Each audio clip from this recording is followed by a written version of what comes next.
LinkedIn, Facebook, uh, Twitter. Is Twitter still out there? YouTube, wherever you might be streaming this or watching the replay.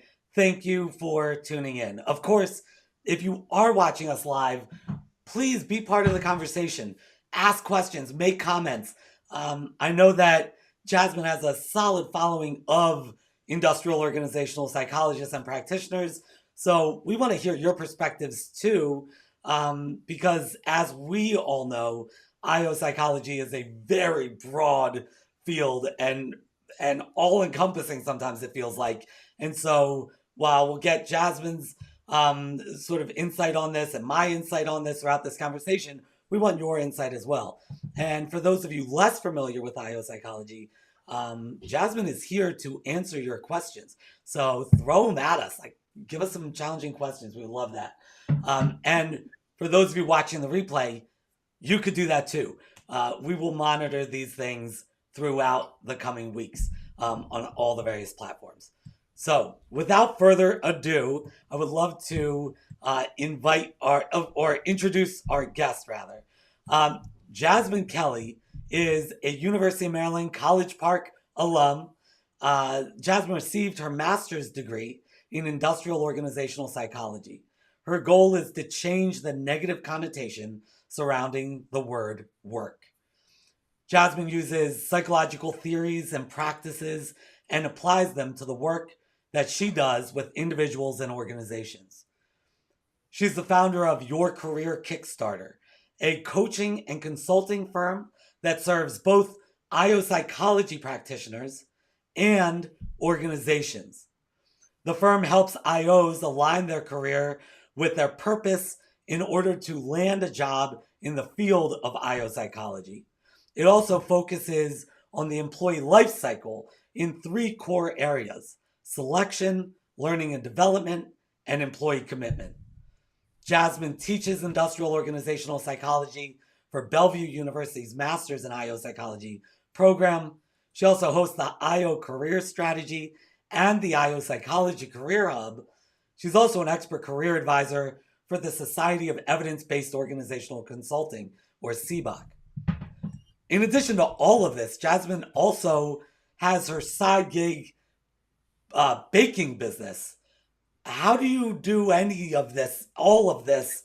How, like, talk about overload. How do you balance Yeah. all this, Jasmine? I think the most important thing is to one, have a good team around you, to keep, your head on straight. But I think the best part about all of this is that they all go together. So hosting the IO career strategy and the IO career hub and teaching IO psychology, like all of these things, come together. So I'm doing like market research for different clients or just building different models. And I'm using papers that I'm teaching in class. So a lot of this stuff is, I'm like, oh, I can use this for business. I can send this to my students. So a lot of it, just comes together. It all comes full circle. Now, the baking part of it, that's just, that doesn't necessarily come into it. It's just kind of like, I love to bake, I love to decorate cakes. But I did actually combine both businesses back in September when I hosted a in-person networking event. And so I was like, who better to cater this event than Cakes by Jasmine? I love So that. I love I'm that. like trying to get it all together. How can they all come together in Yeah. one form? Because these are all the things that I love to do.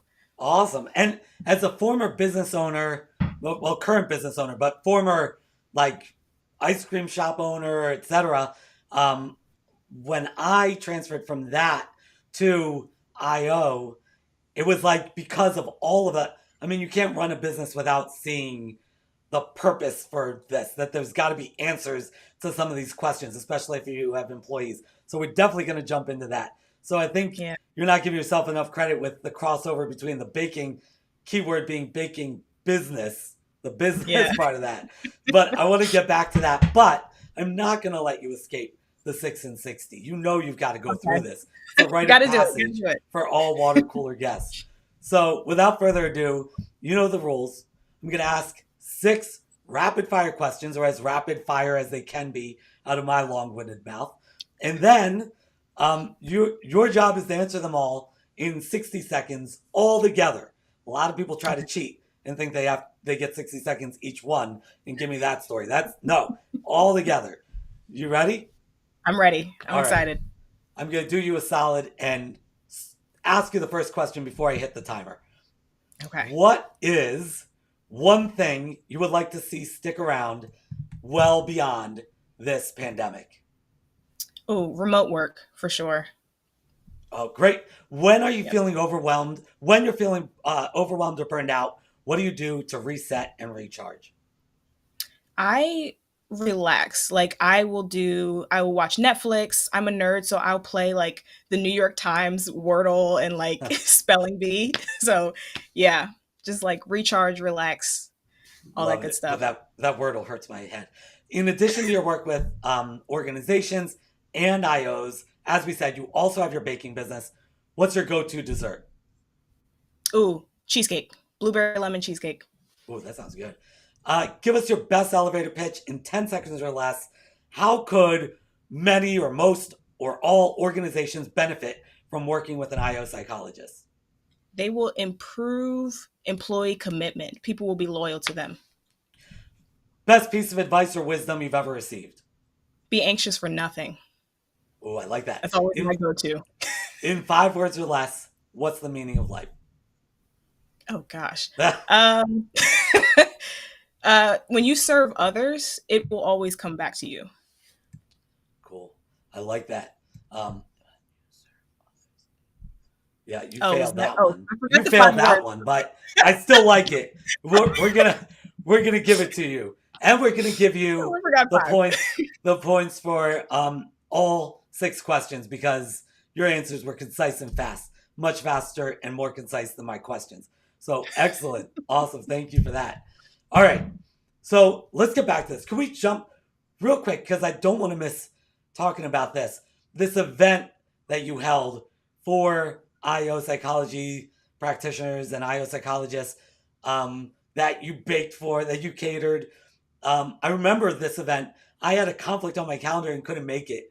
And there was so much FOMO when I saw all the pictures. Tell us about this event real quick before we dive into everything else. This event was something, this was probably one of the biggest accomplishments that I've ever done. Not just because it's like something new, but I'm very much an introvert.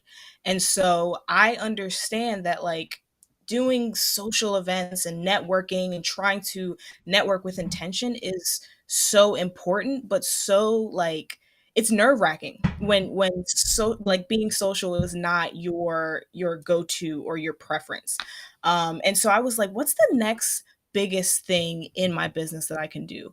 How can I help others? Because my tagline is always let's change the negative connotation surrounding the word work. How do we make work better? And the first thing you have to do is make sure you're stepping into and putting yourself in the place where the right opportunities can come your way, and the right opportunities comes through your network. And so I was like, you know what, the next biggest thing in this business outside of the virtual workshops and things like that is in person. I think people are dying for in-person interactions. The pandemic has kind of stopped all of that, so I'm like, what is the next thing? We haven't had a networking event on the East Coast in quite some time, or at least I haven't been to one specifically for IO psychology practitioners. And so what I did was I said, hey, we're doing this event. It was a two-part event, indoor and outdoor. We had hiring managers outside. It was a dessert reception. And it was just an opportunity to kind of just relax on a Friday evening in DC and just really get to one, know your community that's in the DMV area, and Mhm. also be able to, hey, if there's opportunities available, let's make this easier. Let's make the that space before you get to the application or the space before you get to the interview a lot more relaxed, where it's a relaxed setting. It's not like too stiff and starchy. So I was like, let's just do something where we can bring IO psychology practitioners together. And honestly, like as nitpicky as I am, the event could not have gone more perfectly in my view. Like it was just it was amazing. We had IOs there from every level. We had people who were interested in IO psychology. We had IO psychology students. We had some professors. We had professional. Like, it was just a lot of different IOs there to network, to meet hiring managers, to chat, to get to know each other, and all that good stuff. So it was probably one of the highlights of not just my business, not just my professional career, but like in my life. I'm like, you just accomplished something that I would have never thought I would have done like a year ago. Yeah. So yeah. That that's amazing. I now I feel even worse that I missed it. Um, Alicia also had to miss it, and so clearly we need a redo, an event number two. It's really interesting the dichotomy of your answer to what's the best thing that came out of the pandemic. What would you like to see survive uh, going forward? You said remote work, and then you said people were thirsty for doing something in person. And Yeah. so it is sort of complicated because I think both of those things are true at the same time. Wouldn't you Mhm. say so? Yeah, I definitely believe that. I think remote work gave people space to, one, know themselves and understand like how they work best, to give them space to try new things or to try new businesses. Or, I feel like a lot of new businesses popped up. There was, it gave you space, it gave you room to breathe.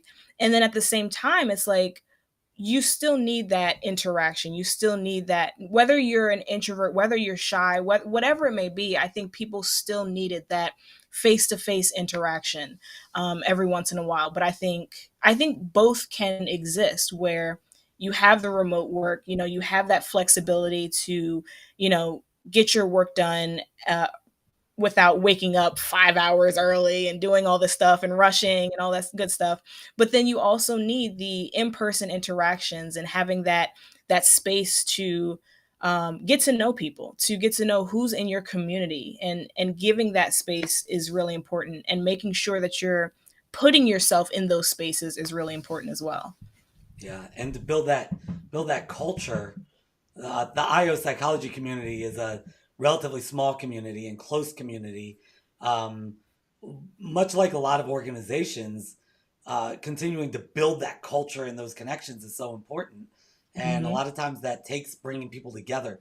I've seen like when we've gone remote, a lot of times culture feels even more forced than it ever has, right? Yes. You have to attend this virtual happy hour because how else do you Just do it? fun. Because you can't accidentally build culture as Right. easily virtually, right? And so I like that you're purposefully creating these spaces, and I hope you continue to do that for the IO community, and I know that you do that for your organizational clients as well.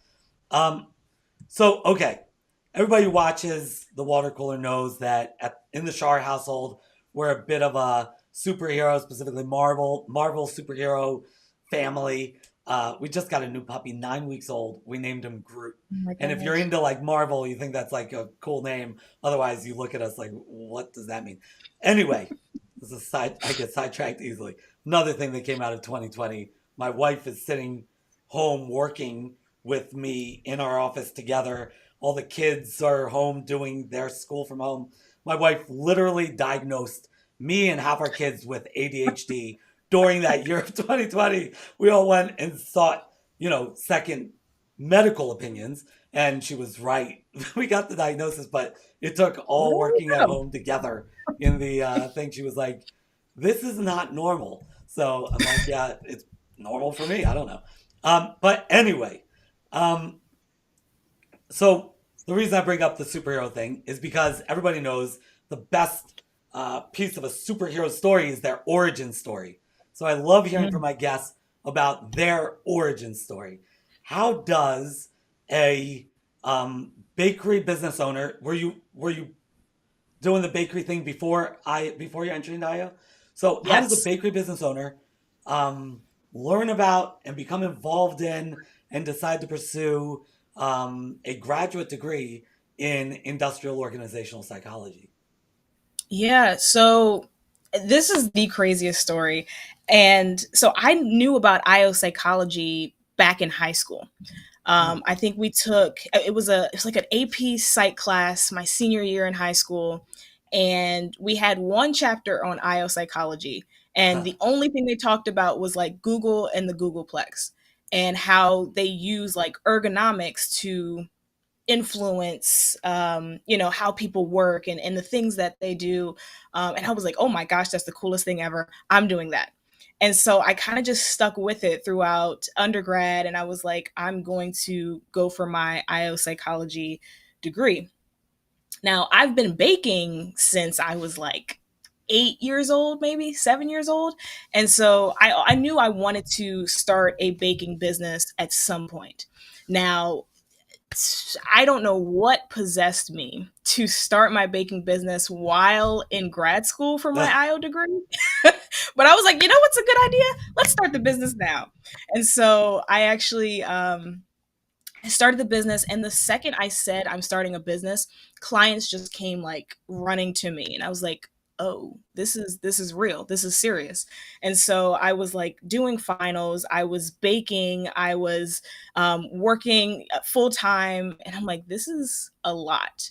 But it was one of those things where I'm like, I am glad that I started the baking business before the pandemic happened, because I was able to understand business a little bit, and then the pandemic gave me space to perfect certain things, to work on the business model. And so using what I was learning in class for my baking business.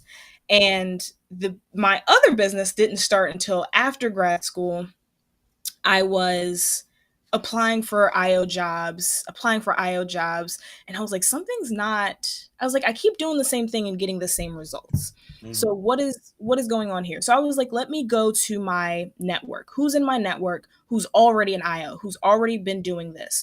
Let me get some mentors in my life. And so I took all of the information that my mentors, that other IOs were saying about the job search process and all this good stuff, and I started applying it to my job search process and was getting interviews back to back to back to back to back.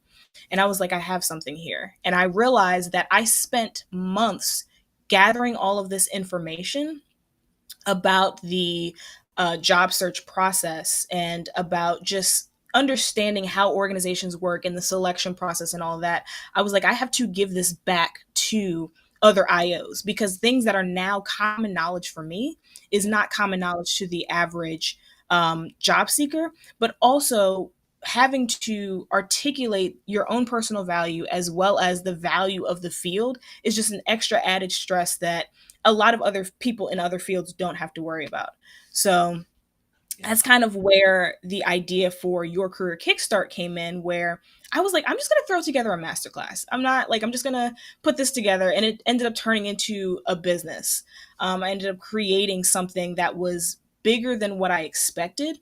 And I also started to expand it into, okay, let's look at the entire employee life cycle. What does an employee go through? Well, the first thing is the recruitment process and trying to understand how to get in. But looking at it from the other side, what does the organization see, and how does the organization view this process? Right. How can I help from both sides? How can I help from having IOs step into a psychologically safe environment, but also creating psychologically safe environments, and helping organizations do that and become that type of environment for employees. So I was like, it kind of was like this gradual expansion from job seeker to helping job seekers to helping organizations because of the problems that I'm seeing with job seekers, but also the problems that I'm seeing with employees. Like, it was always this, how do I help people at every stage, but Yeah. also helping from the other end, how do we make sure that these problems are not continuing to happen? Right. Because you can help the individual, hey, you need to move on, or maybe you need to do this or talk to your boss about this, but then it's like we have to help it at the organizational level as well. So Yeah. that's my long-winded origin story of No, I love how it. Your Career Kickstart came about. I love it. And I love how holistic it all is. And in the 6 and 60, I believe, or maybe right beforehand, you were talking about how holistic everything is, how everything sort of feeds into each other.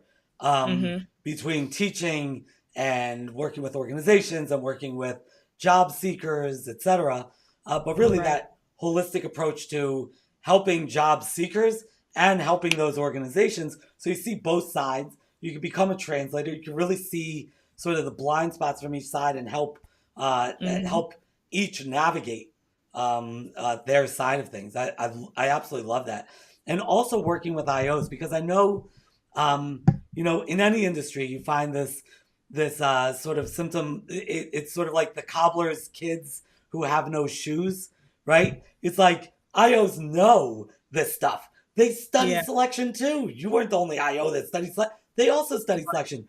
But when it comes to like helping somebody else do it, that's one thing. But then when it's doing it yourself, all of us need help. It's why so many coaches have coaches, right? Right. We need our own support system and our own help, and to see outside of our own tunnel vision and beyond our own biases and frameworks.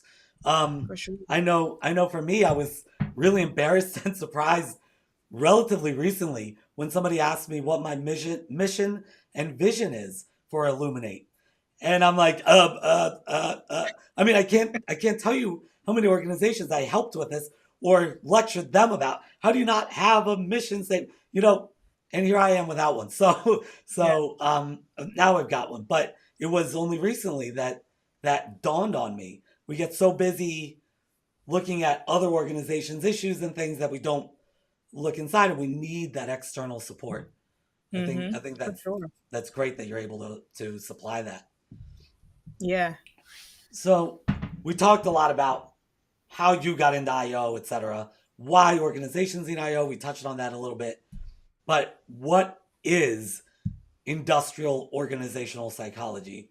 And I guess the tag on to that, why does it have such an awfully long name? What's up with that? What Yeah. exactly is it? Why, like, what do IOs do? Yeah, I wish I knew why the name was so long. I feel like it's a tongue twister. Yeah, It's going on the list of words that I hate saying at this yeah. point. Like another one, entrepreneur. Like I just hate. I hear it so much. But I think what IO psychology is essentially looking at how the people affect the business. That is the most like basic foundational definition of IO psychology, is looking at how we can affect people, so their behaviors, their thoughts, their motivations, and how that influences your results, your organization's results, how that influences or impacts any stage of the business, the productivity, how that impacts your profit, your revenue, all of that good stuff. And so looking at it from an organizational and industrial standpoint, it's saying, okay, let's look at your policies, let's look at your culture, let's look at diversity, equity, inclusion, let's look at ergonomics. There's so many different places where if you're making small tweaks to your organization, your the people in your organization and how you're affecting the people, it will make monumental changes in your results. So making sure that your people are taken care of at the foundational level. Are their needs being met? And then looking at like Maslow's hierarchy of needs, where basic foundational level, there are things that if you have them, it doesn't increase satisfaction. But if you don't have them, it will definitely decrease satisfaction. If you have them, it won't increase, their commitment to your organization. So things like, making sure there's a livable wage, making sure that people have, the benefits that they need.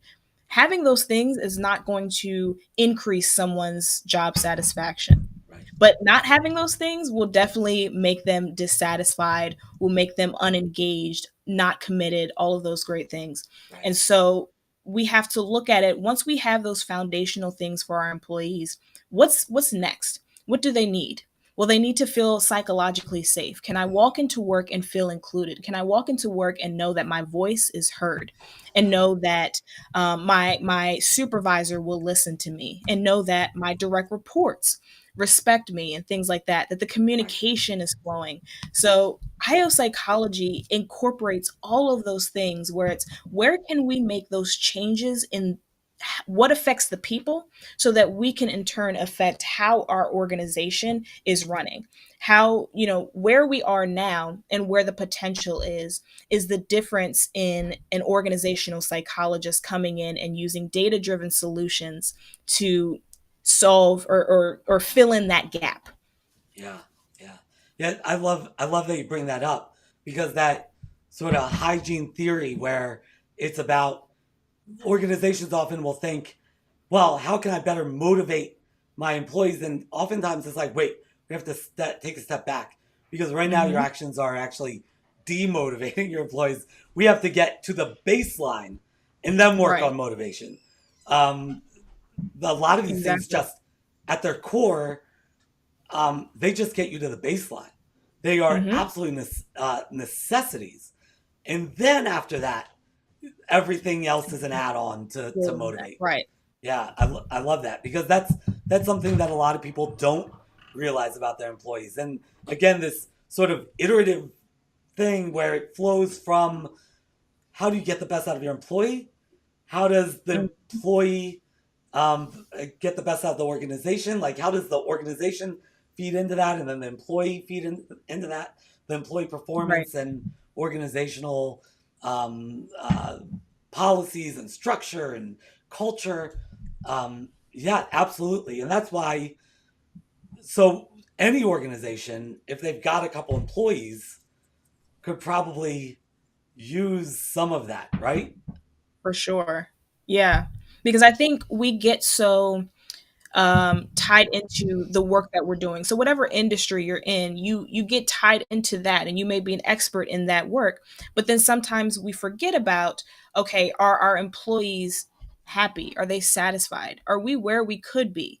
So I think that's why sometimes bringing in that organizational psychologist to kind of see what you're not seeing, and to see where your blind spots are is really important, because we may not see that, hey, this employee, yes, they show up to work, but are we getting the most out of that employee? Are they getting the most out of this organization? Can they be successful? Can we be successful in finding something that what motivates them? Or is it recognition? Is it recognition that we need to enhance? Is it our HR policies? So I think having an organizational psychologist, when you have teams of people, when you have more than just yourself, is really really important, because you're working with other people. We have different personalities, we have different learning styles, we have different recognition styles and things like that. So it's just important to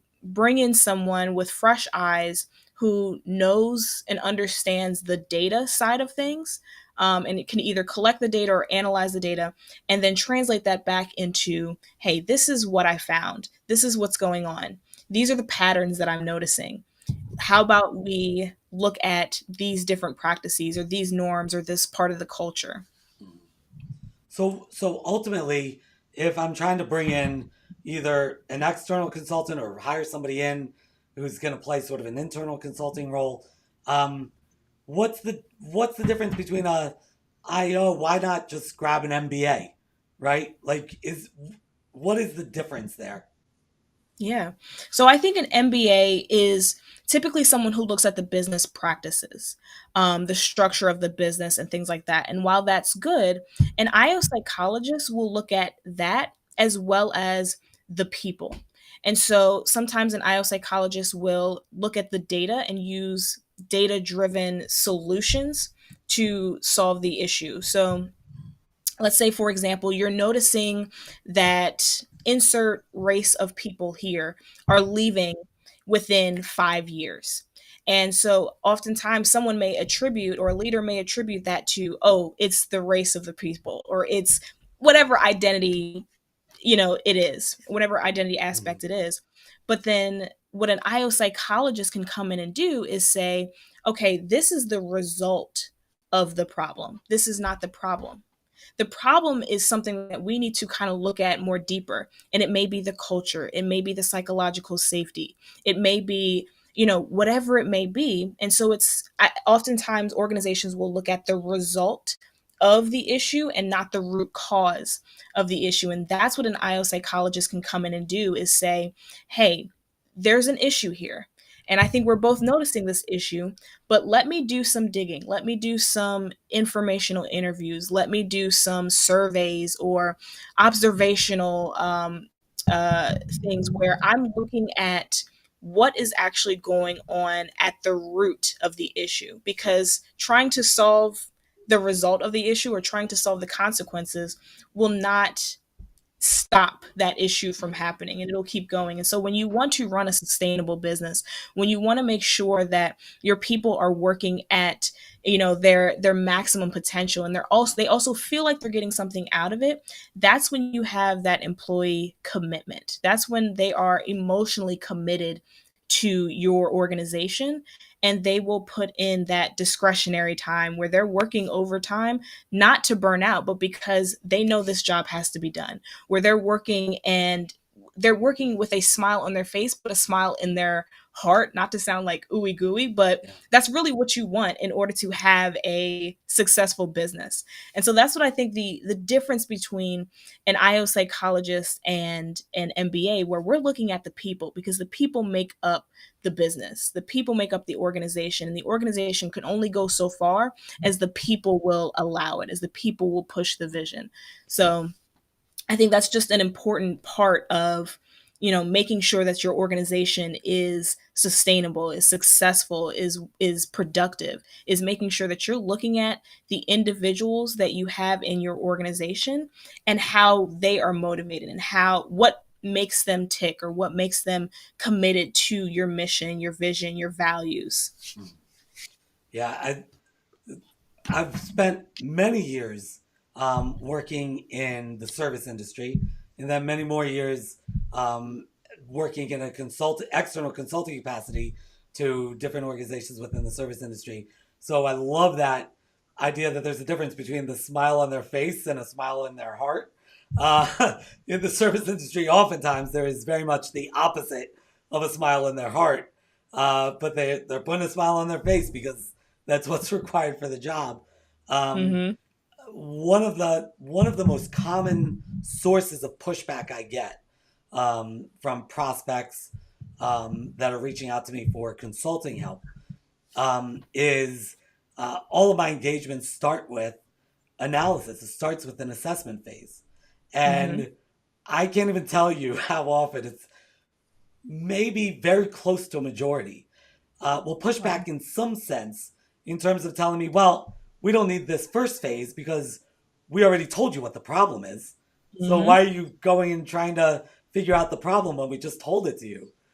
Um, but really, that's at the core of being an IO, right? To do that Right. investigation. Why is that so important? If the business owner, the executive, the HR director says, "We told you what the problem is," why isn't it a waste of money, or is it a waste of money to have an IO come in and explore what the problem is? I don't think it's a waste of money at all, but I think the themselves have to think about, what is it that they actually want to accomplish? Do you want to put a band aid over this issue? Or do you want to actually solve the issue where it's not an issue any longer? And so I get where they say, "Hey, we see this issue happening all the time. We're here every day. You're not." And so if we told you what the problem is, then take the problem and go solve it. But what they have to understand is, okay, solving that problem won't solve the reason why the problem is happening. And so you have to take a step back and say, do I actually want this to be solved? Or do I just want this little inconvenience to stop? Right. But if you're not looking at and doing the assessment and doing some deep dive and digging into what the root of the problem is, it will not stop that issue, and it may even cause more. It may cause, increased turnover or things like that, when you're not focusing on what's the root of this issue, whatever it may be, and not just what is that consequence? So I think it's definitely a good investment to say, hey, I need some outside eyes who is an expert in this field, who knows the data, or who can go and collect the data and analyze it in a way where they're breaking it down so we understand, okay, this is what we need to do. This is where we need to solve this. This is who we need to talk to and things like that. So yeah, it's definitely, you have to ask yourself, what do I want to accomplish from this? Do I just want to put a band-aid on it, or do I actually want to solve the issue so this problem is no longer a problem for our organization? Yeah, it's like going to the doctor and getting a Tylenol because you're complaining about pain in your stomach or whatever, and turns out that it's your spleen is the issue. Like the Right. Tylenol might help, but I might not be alive 6 months later if or Right. 6 days later if they don't figure out what's actually happening. Yeah. But you work a lot with IO psychology practitioners themselves, so Alicia Cudahy, who is an IO psychology practitioner, has been posting some really great content recently on LinkedIn. People should definitely check her out. But she recently asked the question, and I'm going to butcher what she asked, but basically, how do we gain buy-in when we get pushback from Mm, the employer or from the executive or whoever the decision maker is? yeah. And they're not seeing because as IOs we have a very specific and in a lot of ways unique knowledge and skill set. Hmm. So what happens when you get that pushback? How do you gain buy-in from those decision makers? Yeah. I think the first thing that we have to realize is that even though we are experts in this, we are here to help the organization. We're here to help them solve their problems, solve their issues. And so we can't just come in blazing, oh, I have this degree and I do this and I can solve this and I can do this. We have to kind of look at where they are in their understanding, one, of their issue, but also where they are in their business, and saying, by asking questions. And so we have to be active listeners. And I think when you're dealing with human beings, again, going back to the people, you have to realize that they don't want to just hear experts speak. They don't want to just hear the expert talk, the IO jargon, and things like that. They want to make sure that their problems are being heard. And so the first thing you have to do is show them that you are an active listener in in that situation. So gaining buy-in oftentimes looks like 70% of the conversation is that person speaking, and 30% is you saying, asking questions, and asking the right questions is really important, because the way you ask your questions is how they will see that you are an expert in that field. So instead of asking, what's the issue, or why haven't you done this, ask them, how do you measure this? How have you been measuring it this, so far? How do you measure success in your selection system, or whatever it may be? So I think 70% of the time, and sometimes even more, is active listening. And getting a sense of, okay, where do they feel that they are in their issue and in their process of trying to solve the issue, and being able to come with a solution that is translated in their language. Again, not coming with the IO jargon. Oh, I did a something something analysis where I da da da da da, and I looked at the data and there was a p value of. No, they're not going to understand that, and they don't care about that. And so you have to make sure that you are coming in as an expert, but with open ears, Mm. because you don't have to keep saying, hey, I'm an expert in this, so I know this. It's listening, active listening, and saying, okay, how have you been doing this before? How do you measure this? Making sure you're coming with the right questions so they know that you're actually listening to what they have to say. So getting buy-in is really using the psychology side of it, because you're interacting again with human beings. You're interacting with an individual or with a team who have their own opinions and biases, and they have their own attachments to their projects or their business. So it often always comes down to the psychology. And the interpersonal interactions. Yeah, that seems dead on. That it needs to be this partnership to gain buy-in, right? Hmm. I may be misattributing this, but I think it's Peter Block in Flawless Consulting who talks about hand in glove consulting. I think it's Block who talks about this, where it's really important that we recognize that we are the experts in IO and Hmm. they are the experts in their organization, their business, their industry, their team, etc. And that only with both of us contributing our knowledge and skill set can these problems be solved. A Right. lot of times, I know, especially like early like IOs, like new to consulting, they want everybody to know how much they know, right? Yeah. They want to assert themselves and be the experts, and they think that that's how you get buy-in and that's how you get business. And Hmm. oftentimes, that's a great way to turn people off, and it's certainly not the way to get results. Right. Results are to understand that there is a science and an art to this, Hmm. right? So, Yeah, for sure. And it's a different mindset that you have to put on. I think when I first started doing this, I was definitely that person where I was like, okay, and I think it's because of um, the imposter syndrome that a lot of IOs mhm, deal with, because we feel like, okay, we have to prove ourselves. We have to go above and beyond because we feel like we're in over our heads. And it's not unique to IO psychology, because in a lot of other places in society, we have to prove ourselves. We have to make sure, like, we have to make sure that people are listening to us. We have to make sure that we're taken seriously. But when it comes to organizations, and when you're working with people and trying to get business or whatever it may be, you've got to make sure that they see you as an expert and not you telling them that you're an expert. So you have to show it and not say it. And so that's the one thing where it is a different type of mindset that you have to shift into, where you yeah, don't have to assert your dominance. You don't have to assert your expertise, your intelligence, all of that good stuff. It's, let's take a step back. What is it that you need? How can I serve your needs? Let's see if this partnership works out. right. Yeah, that imposter syndrome definitely lives inside me and has an active role in everything I do. Um, Hmm.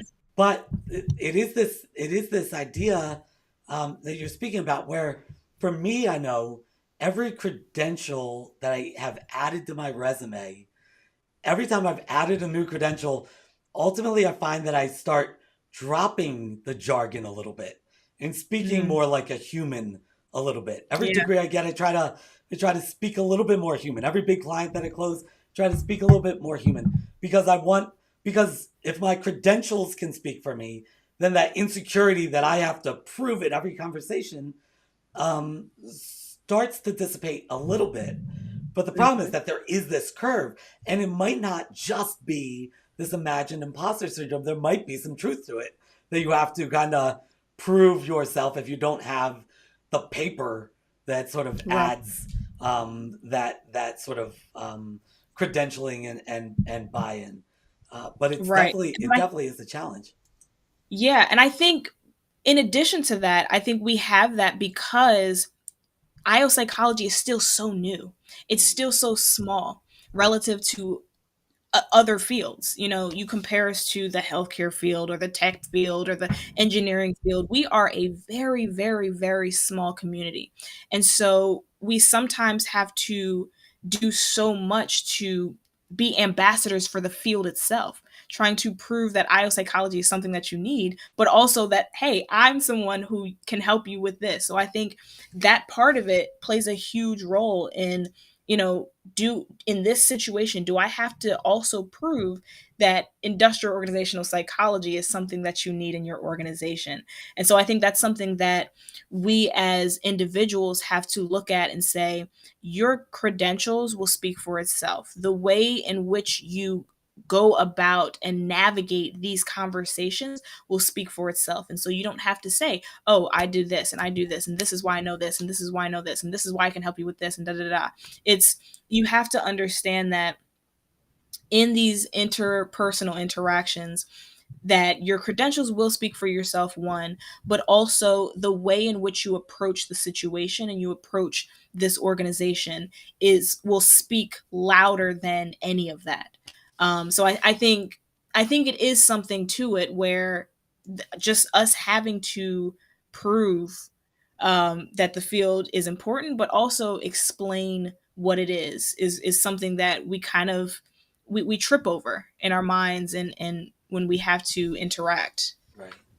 What kind of things what do people get wrong most often? Like for instance, when you started in IO, and we may have had a conversation about this in the past, you and I off camera, but when you started in IO, or maybe on somebody else's camera, I think we were on a panel together and this might have come out. When you started in IO, um, what sort of misconceptions did you have, if any, about IO? What were you surprised to learn about the role of an IO or uh, the field of IO, etc.? Was there anything specific for you? I think I think the biggest thing that surprised me was how many people didn't know what the field was, because of the fact that IO is in so many things that organizations do, and how like a lot of organizations, especially since 2020, have talked about DE and I and belonging and all that good stuff. And I'm like, well, that's IO psychology. Hmm. How do we not know what IO psychology is Right. if that fits into it? When it comes to company culture, a lot of companies are like, we have this great culture, and we're working on our culture, and we've got all these culture initiatives. I'm like, that's IO psychology. How do we not know what IO psychology is? But I think the field itself is the umbrella term for how we are, helping the people in using data driven decisions for the organization's success. But I think that was kind of the biggest surprise to me, where it's like so many people know about the components of the field, but not the overall field itself. And so what I did was I in turn flipped that and said, okay, if that's what people know is the components of the field, then when I'm doing my elevator pitch, when I'm speaking on, who I am, or when I'm introducing myself in a professional setting, that's how I have to approach it. Is what is universal to people. So I don't just give the whole definition of IO psychology. I give the definition of who I am and how I fit into the field. And so I don't just say, oh, IO psychology is da da da da. I say, hi, my name is Jasmine Kelly, and I, am an industrial organizational psychology practitioner, which is essentially how you look at the employee life cycle. So whatever IO psych means to my career and how I, impart IO psych in my work, that's how I introduce myself. And so Yeah. you kind of have to flip things on their head. And so I talk to my students or the people in my in a IO career strategy is like, focus on what you're saying in your elevator pitch. Are you giving just dictionary definitions, or are you talking about how you like what you do and the work that you do is important to the workplace and things like that? So I think using again psychological practices on how do people learn, how do people absorb information, okay, what's out there, what do people know, okay, let's use that information for my benefit. I'm not going to just give dictionary definitions or IO jargon. I'm going to put it on their level using universal terms to say, hey, I know this is what a majority of people know. This is what I'm going to make sure to get my point across, to get whatever it may be, so people know who I am in the field, not in like a business standpoint, but in like a, when I'm in a job interview or when I'm just at a networking event, of people who aren't IOs or things like that. So I think it's just important to understand that a lot of people don't know what industrial organizational psychology is. And so if they don't know that, don't try to force the definition down their throat. Tell them what they, speak on what they know, what they can understand, if that Hmm. makes sense. Yeah. Yeah. I found a lot of people think that we're clinical psychologists that go into the workplace And I can't tell you how many times a client or even a prospect sometimes will start lowering their voice. And the second they start bringing up their father, I'm like, I'm not that kind of psychologist. Stop, stop. you know, Like, no, no, no. because that word psychology sort of throws them off. But it's an Hmm. applied social science, right? So it's about Right. behavior in the workplace. So we don't typically stretch far outside of that reach, but Hmm. but it is so data driven, and there's people that work on the I side, the industrial side, that do more of the selection process and the development process, and then more on the O side that's more organizational culture and development, etc.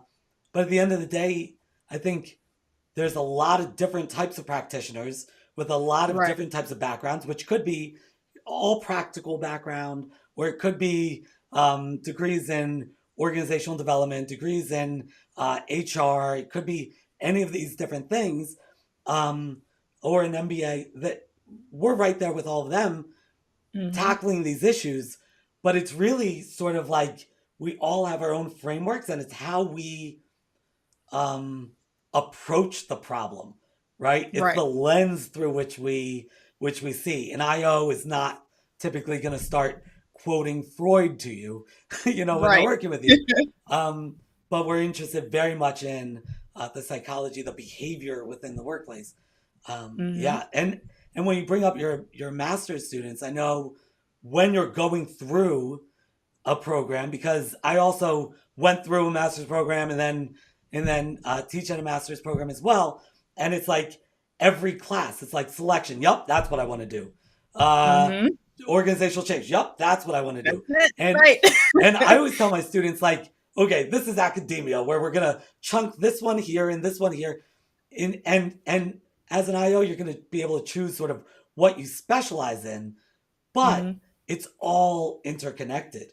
Right. In a lot of my classes, I like to bring in outside organizational partners so that we actually have, instead of a case study, we literally work on a case that I think is going to be very applicable to the course at hand. But right now, I'm Mm-hmm. teaching organizational change, and like the project itself took us in a direction where I'm giving an impromptu lecture on interviewing techniques, and so because it's all interconnected, that's the real Right. world of IO, right? Because we bring it into the business world, and as my favorite quote, EP Box once said, he's a famous statistician. EP Box said, um, "All models are wrong, some are useful," and a lot of times people come out of grad school in IO and say, okay, I'm going to throw this model at it and this Right. model. And it's like, no, no, this is a collaborative approach with the organization and an Hmm. individualistic approach to each organization. It's the way you research and the way Right. you approach problems that makes the difference. Exactly. Yeah, awesome. So, um, if somebody is interested in hiring an IO, what do they open up their yellow pages? Those don't exist anymore. And look for IO psychologist, or we've talked about IO psychology practitioners. What who's an IO? How do I find an IO? Yeah. So I think within the past couple of years, and I when I say couple of years, I mean like past 2 or 3 years, there have been so many pockets of IO communities. And I think if someone wants to find an IO, um, one understanding, at least where in IO you need. So if it's learning and development that you need help with, understanding that it's learning and development, let me find someone who specializes in that. Or if it's DE&I, or if it's workplace culture, whatever it may be, understanding what specialty you're looking for, but then also going in those communities where IOs reside. And so that's one of the reasons why the IO Psychology Career Hub exists on LinkedIn. So there's, I think, now 1,700 IOs in that group, and we just started that group in March of 2022. There's the IO Career Strategy. There is Blacks in IO, Latinos in IO, Asians in IO, and so there's different pockets of IO psychology practitioners where they reside in these communities, in these places. You will find experts at different levels. And so I think what you have to do is one, understanding, a basic foundation of what is it that I need help with. Is it the selection system? Is it, the entire employee life cycle? But then going to those pockets of IO, so you can find them on LinkedIn. And just reaching out, or going into those groups on LinkedIn and putting a post, hey, I'm looking for someone for this project, I'd love to chat, things like that. I think we live in a time where networking has gotten so much more, I wouldn't say easier, but I would say more accessible, where Hmm. you can drop a post in a group, or you can post something on LinkedIn and it'll reach the people it needs to. But I think one, understanding what specialty in IO you're looking for in an IO psychologist, and then going into those spaces where IO psychology practitioners are, congregating, are communicating. Yeah, and I would add humbly that if you're looking for help, and you want somebody with that IO psychology background, expertise, point of view, Jasmine is just a phone call away, or email, or website visit, social media visit, and you can hover right over her QR code. I can only reach mine, but her QR code to reach out directly to Jasmine. And the cool thing about Jasmine is that she has this army of connections within IO, people that she's actively helping find roles within IO. So if it's not her, if Jasmine is not the best fit for the specific project you're looking for, she can certainly point you to the person that would be within this broad field of IO. How else can they get in touch with you, Jasmine? Yeah, so my email is jasmine at your-career-kickstart.com. But you can also contact me through my website, and that's your-career-kickstart.com. And that QR I code will get them right there. Yep. Yep, in the QR code. I also have Instagram for my IO psychology practitioners who are looking to work with me and get like different tips and advice on how to find those IO roles. So my Instagram is your_career kickstart. But yeah, those are the different ways that you can get in contact with me if you'd like to work with me on an individual coaching level, as well as if you're an organization looking for help with your employee life cycle at any stage. I'm definitely here, and my team can help solve those types of issues. But also, we have like different workshops. I have a workshop coming up in February for IO psychology practitioners. It's called Constructing Your IO Psych Resume. I think there's a lot of IOs who, they may have the verbal piece down when they're speaking on their experiences, but sometimes their resume is not what organizations are actually staying and looking at. So, putting together a workshop for IO practitioners who want to enhance their resume, get more eyes on it, get eyes to look at it longer, things like that. So that's coming up in February. Perfect. That is great. I highly recommend that you reach out to Jasmine and continue to be connected with her. She's a fountain of knowledge and connections. So that's a win-win for anybody who wants to connect, whether they are an IO psychology student, practitioner, prospective practitioner, or an organizational leader who's looking for help within their organization on any part of the employee life cycle.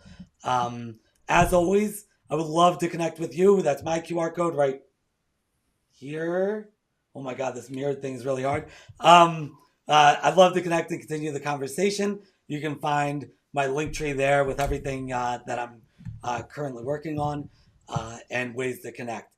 Next week, or not next week, next time. Sorry, this is February 1st. So we've got a couple weeks.